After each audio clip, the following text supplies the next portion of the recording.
नमस्कार, बहुत स्वागत है आपका न्यूज़ 18 के डिजिटल प्लेटफॉर्म पर। मैं हूं आपके साथ अंशिका पाठक। फरवरी 2022 में शुरू हुआ रूस यूक्रेन युद्ध अब इतना उलझ चुका है कि सुलझने का नाम ही नहीं ले रहा है। इसे समाप्त करने के लिए कई जटिल मुद्दों पर सहमति बहुत जरूरी है। अमेरिकी राष्ट्रपति डोनाल्ड ट्रंप और यूक्रेन के राष्ट्रपति व्लादिमीर ज़ेलेंस्की की 18 अगस्त 2025 को वॉशिंगटन में होने वाली मुलाकात से काफ़ी उम्मीदें हैं। ये शांति की दिशा में एक कदम हो सकती है। हालांकि यहां पर भी कई पेच फंसे हुए हैं। व्लादिमीर पुतिन ने अलास्का में मीटिंग में अपनी तरफ से डोनबास इलाके के बदले में युद्ध रोकने के संकेत दिए हैं, लेकिन मसला ये है कि इतना अहम इलाका यूक्रेन कैसे छोड़े। अमेरिकी प्रेसिडेंट तो इस समाधान से संतुष्ट नजर आ रहे हैं, लेकिन यूरोपीय देश इसे यूक्रेन की संप्रभुता से जोड़कर देख रहे हैं। ऐसे में चलिए जानते हैं कि आखिर वो क्या रास्ते हो सकते हैं जिससे ये महासंग्राम रुक सकता है। पहला, तटस्थ क्षेत्र बनाने का प्रस्ताव।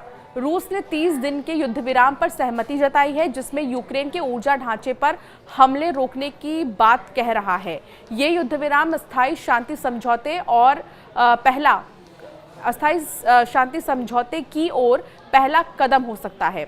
अगर डोनबास यानी कि डोनेस्क और लुहांस्क को तटस्थ क्षेत्र यानी कि डीमिलिटराइज्ड जोन बना दिया जाए तो दोनों पक्षों में तनाव कम हो सकता है।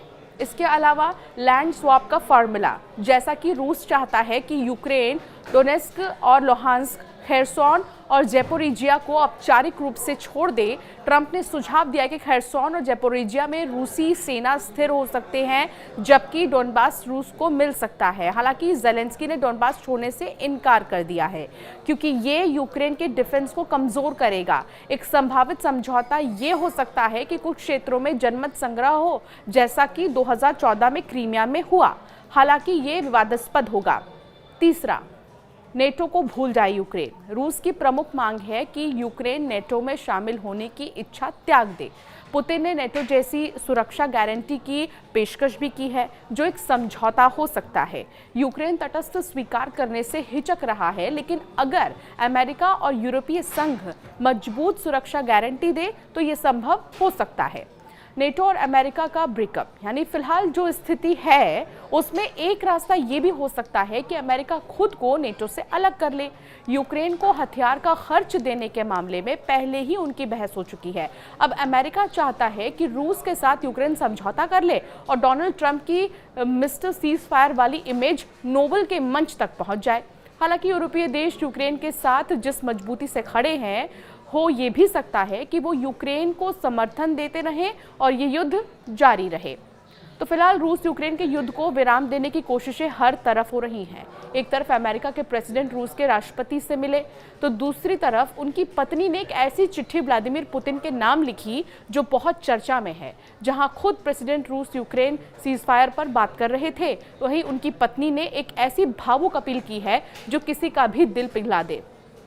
इस चिट्ठी में युद्धग्रस्त इलाकों में बच्चों के भविष्य को लेकर चिंता जाहिर की गई है और बताया गया है कि इसका समाधान सिर्फ राष्ट्रपति पुतिन के हाथ में ही है। मेलानिया ट्रंप की ये अपील सीजफायर पर दी जा रही तमाम दलीलों से ऊपर है। फिलहाल ये देखना होगा कि आखिर कब ये महासंग्राम, ये महायुद्ध रुकेगा। 2022 से शुरू हुआ, 2 साल से ज़्यादा का वक्त हो चला है, लेकिन अभी भी दोनों ही देशों के बीच में बात नहीं बन पा रही है। कई सारी चीज़ें बीच में आ रही हैं और बहुत कोशिश भी की जा रही है अलग अलग देशों की तरफ से, ताकि इन दोनों के देशों के बीच में आकर मीडिएटर बनकर मामले को किसी तरह सुलझाया जाए, लेकिन वो रास्ता भी नहीं निकल रहा है। अब देखना होगा कि आगे क्या होगा। आपका क्या मानना है, हमें ज़रूर कमेंट कर बताएं।